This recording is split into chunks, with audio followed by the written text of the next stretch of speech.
Hello, and welcome to the Follow the Moon Challenge. My name is Allison. I will be your host on this journey with the moon. Every day, there will be a video uploaded to YouTube that will help you connect to the moon energy and the zodiac sign that the moon is currently in for the day. This will help you get familiar with that energy and to see how you kind of react to it or respond to it or connect to it. Follow along in your moon journal, or just a regular journal will do, or the Just a Phase moon planner, and be sure that you're tracking your mood and your mood tracker for the month. Every video will list the moonrise time in Eastern Standard Time, and it will also list the meridian time, which is when the moon should be directly overhead in the sky, so that you can make a point to try to go outside and see if you can spot the moon and connect to its energy. I'm so excited to go down this moon rabbit hole with you. Thanks for following along on this journey. Be sure to like the video every day and make sure that you're subscribed with the notification bell so that you get notified every time we upload our new videos. Thanks for hanging out with me in Wonderland today. I hope you enjoy today's video. Today is day 15 of the Follow the Moon Challenge, and we've got a very long transition time today. We're starting off the morning with Leo, and then the moon will start to transition around 11:17 this morning, and then it will officially be in Virgo at 8:38 p.m. this evening. We've talked a lot about Leo the last few days, and if somebody doesn't stop me talking about Leo, I could go on forever. So in today's video, we're going to talk about Virgo energy, and specifically because if you want to do your full moon workings today, even though the moon is technically full tomorrow, I think that would be a good idea.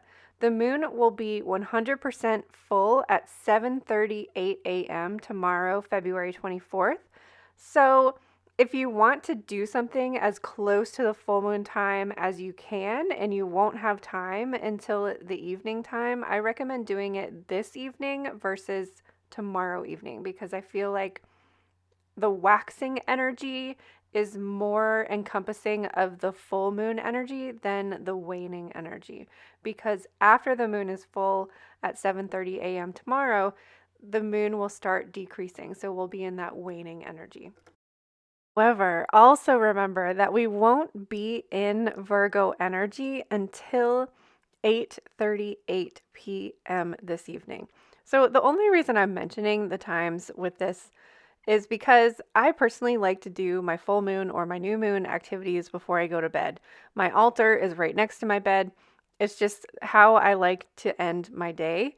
So I know that I'm going to want to do my full moon stuff February 23rd versus February 24th, because yes, we'll be in Virgo, but it's technically going to be a waning gibbous Virgo moon tomorrow evening.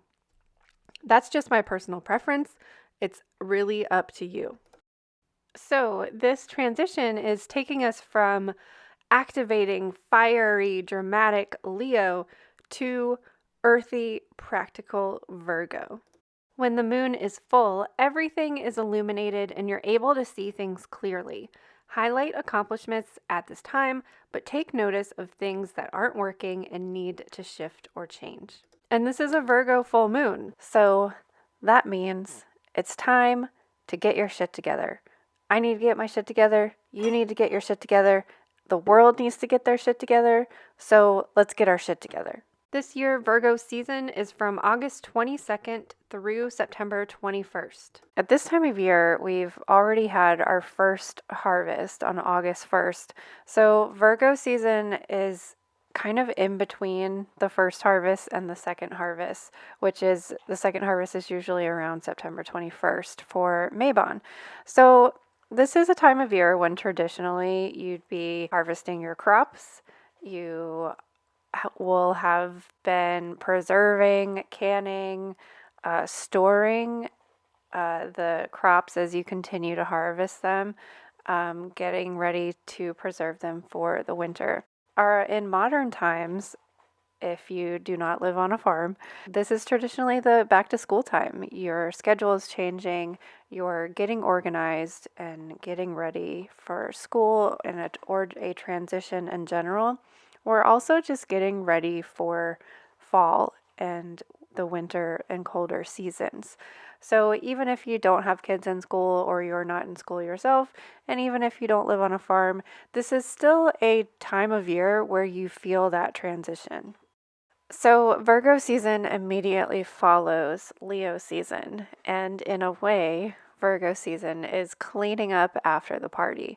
And if you know or have a Virgo in your life, they probably will be the person that is staying after your party and helping you to clean up.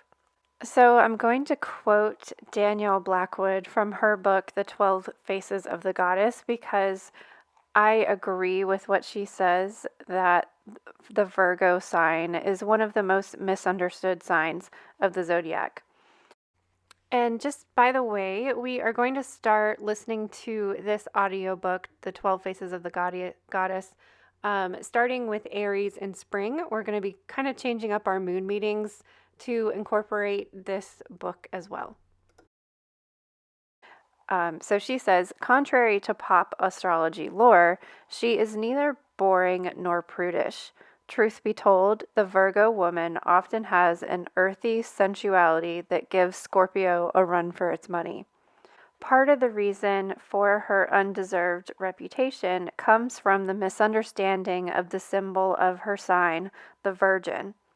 When it's taken out of context from its original mythic meaning of whole unto self, the Virgin brings up visions of an inexperienced, uptight, straight-laced, and puritanical woman who is disconnected from her sexual nature. There are many virgin goddesses throughout numerous mythological traditions. Notable virgin goddesses in the Greek pantheon, Artemis, Athena, and Hestia. The main defining characteristic of the virgin goddesses is that they did not marry or have children.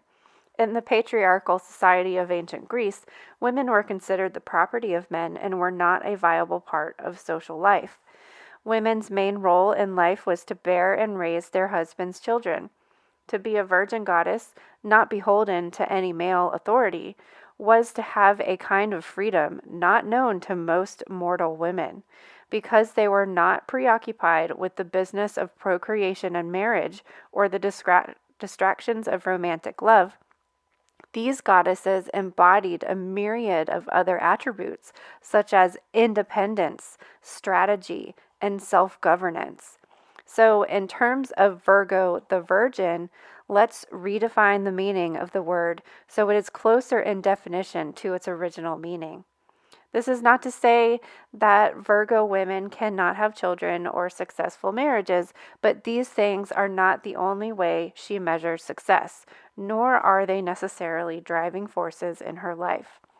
She is her own woman, complete, self-sufficient, and autonomous.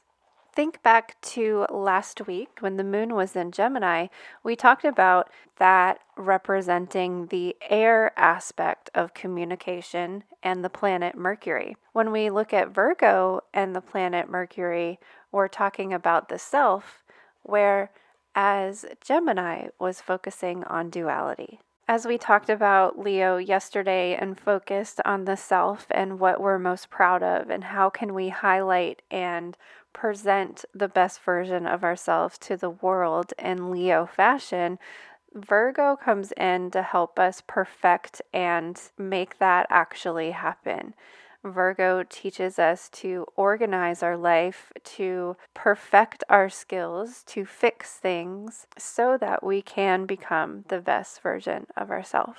So again, all full moons help us to see things clearly and adjust accordingly to what needs our attention, what needs to be adjusted. So this is what Virgo likes to do. It likes to fix things that aren't working. It likes to reorganize and restructure things that are working but just need more tweaking.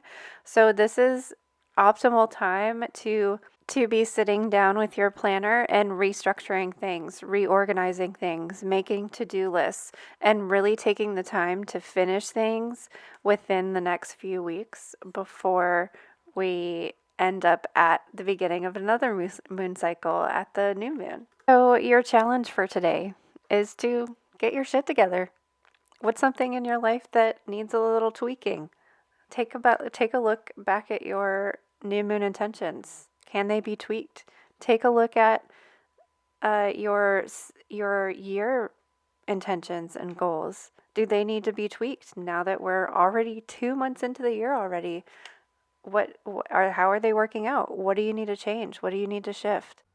Or better yet, what are the daily routines and healthy habits, exercise routines that are going to sustain the energy, the time management that you need to get the things done that you need to get done? What's something about yourself that you want to work on? Because the Virgo and the Virgin is totally focused on their self, focus on their craft, honing their skills, and being the best version of themselves. So, how can you make yourself more perfect? Because you're already perfect, my loves. Thank you so much for watching today. I hope that you are enjoying this challenge, and we will see you tomorrow for some more Virgo energy.